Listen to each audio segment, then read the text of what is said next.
নমস্কাৰ, আপোনাক আজিৰ ভিডিঅ'লৈ স্বাগতম জনাইছোঁ।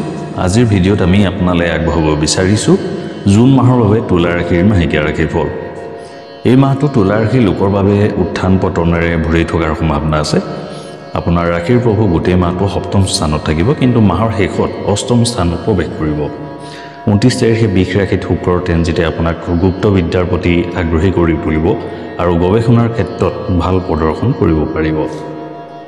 চাকৰি কৰা লোকসকলে নিজৰ কামত কিছু প্ৰত্যাহ্বানৰ সন্মুখীন হ'ব লাগিব। কাৰোবাৰ লগত আপোনাৰ কাজিয়াও হ'ব পাৰে।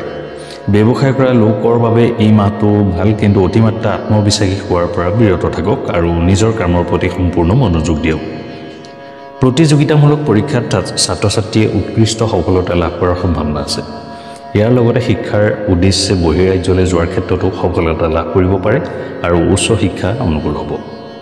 কেৰিয়াৰ দৃষ্টিকোণৰ পৰা এই মাহটো আপোনাৰ বাবে উত্থান পতনেৰে ভৰি পৰিব। মাহৰ আৰম্ভণিতে মংগল দশম স্থানত থাকিব, যাৰ বাবে কৰ্মক্ষেত্ৰত কাৰোবাৰ লগত কাজিয়া হ'ব পাৰে আৰু ইয়াৰ প্ৰভাৱ আপোনাৰ চাকৰিত দেখা যাব পাৰে। বৃহস্পতি গোটেই মাহটো নৱম স্থানত উপস্থিত থাকিব, যাৰ বাবে বহু কষ্ট আৰু সংগ্ৰামৰ অন্ততহে আপুনি ভাল সফলতা লাভ কৰিব পাৰিব। সেয়েহে নিজৰ ফালৰ পৰা অবিৰতভাৱে কঠোৰ পৰিশ্ৰম কৰিবলৈ সাজু থাকক।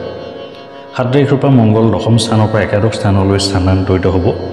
এই সময়ত আপোনাৰ চাকৰিৰ বাবে ভাল হ'ব। আপোনাৰ জ্যেষ্ঠ বিষয়াসকলৰ সমৰ্থন পাব। উপাৰ্জনো আপোনাৰ বৃদ্ধি হ'ব পাৰে। 22 তাৰিখৰ পৰা বুধ দশম ঘৰত প্ৰৱেশ কৰিব, যিয়ে কৰ্মক্ষেত্ৰত ভাল সফলতা প্ৰদান কৰিব আৰু আপোনাৰ যোগাযোগৰ দক্ষতাৰ বাবে কৰ্মক্ষেত্ৰত ভাল প্ৰদৰ্শন কৰিব পাৰিব। ব্যৱসায় কৰা লোকৰ ক্ষেত্ৰত শুক্ৰ সপ্তম স্থানত প্ৰায় গোটেই মাহটো অৰ্থাৎ 29 তাৰিখলৈকে থাকিব। ইয়াৰ পৰা দেখা যায় যে ব্যৱসায়ত অবিৰত অগ্ৰগতিৰ সম্ভাৱনা থাকিব। আৰম্ভণিতে কিছু সমস্যা হ'ব, কিন্তু দ্বিতীয় সপ্তাহৰ পৰা আপোনাৰ ব্যৱসায়টো উন্নত গতি আৰু দিশ লাভ কৰিব। আৰ্থিক দিশত এই মাহে আপোনাৰ বাবে নিশ্চিত ফল কঢ়িয়াই আনিব, কিন্তু গোটেই মাহটো একাদশ ঘৰত থাকি আৰ্থিক অৱস্থা উন্নত কৰাৰ চেষ্টা কৰিব। এই সময়ছোৱাত আপুনি কিছু সুবিধাও পাব। নৱম স্থানত থকা বৃহস্পতিয়ে প্ৰথম ঘৰটো চাব, যাৰ বাবে আপুনি সঠিক সিদ্ধান্ত গ্ৰহণ কৰি নিজৰ আৰ্থিক অৱস্থা উন্নত কৰিব পাৰিব। 7 তাৰিখৰ পৰা মংগল একাদশ স্থানত প্ৰৱেশ কৰিব আৰু তেতিয়াৰ পৰা আপোনাৰ আয় বৃদ্ধিৰ সম্ভাৱনা প্ৰবল হ'ব।